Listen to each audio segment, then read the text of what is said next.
I'm Ashlee, and today we are making this rosemary bread. Now this is a copycat recipe from the Macaroni Grill bread, and if you've ever eaten there, it's amazing, and now you can have it at home. Don't forget to subscribe so you don't miss any of our other videos, and let's get started.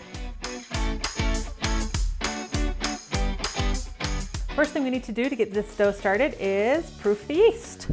So add some sugar and some warm water to the bottom of whatever bowl you're going to be using for mixing, and then let it sit for 5 to 10 minutes. Now we're going to mix in 2 cups of all-purpose flour and some salt.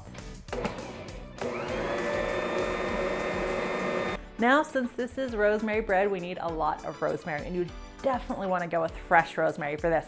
So you want to start with a bunch of sprigs of rosemary. You want to grab it and pull all of the sprigs off along that, and then make sure that you get the top too. The top has some good leaves. Now I like this herb mincer. Whatever you use, you just want to mince it really, really fine. Now we're going to take 1 tablespoon of this and put it in our dough now, and save the rest for later. You want to knead it with your dough hook until it's nice and elastic. Look at that stretch on this. Now it's still super sticky, but see how it's cleaned the sides of the bowl as it's mixed? That's exactly what we want. If you keep adding flour until it's no longer sticky, you're gonna end up with a really dense and really hard bread, and we don't want that. To get your bread as light and as airy as possible, you wanna barely add in the right amount of flour. You don't want to overdo the flour. That's really the biggest problem I think people have with making homemade breads. So as long as it's cleaned off the side, you've added enough flour. Now, if your sides are still really sticky as well, you can add some more flour. I would add just about 2 tablespoons at a time, because this is a smaller batch of dough and it is a little bit more sensitive.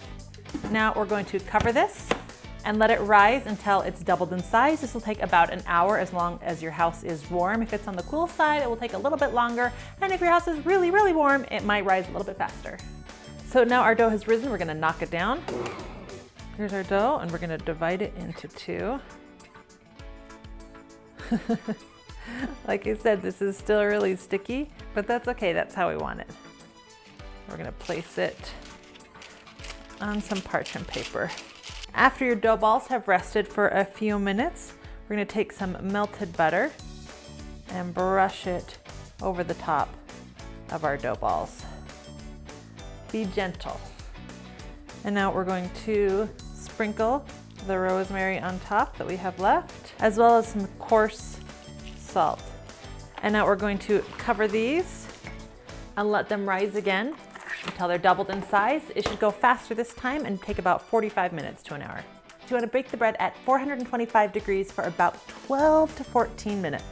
And our bread is out of the oven. Ooh, it's still hot.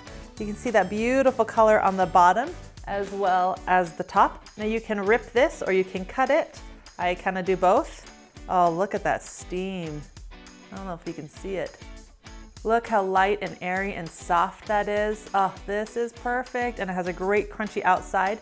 This is about as easy as it gets for homemade bread. Even though it's kind of a sticky mess, you just plop the sticky mess down, let it rise, and bake it. It just doesn't get much simpler than that, especially since there's not a ton of ingredients.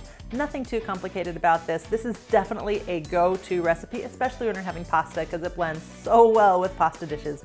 We make homemade Alfredo and from scratch mac and cheese, and then of course I have a copycat version of my other favorite Macaroni Grill recipe, and that is the penne rustica. Now I don't bother going there anymore because I make both of my favorites on my own, but I'm always looking for a new challenge. So in the comment box down below, let me know what your favorite thing to get is when you go out to eat that you'd like to try to see me do a copycat version of. I love a good challenge.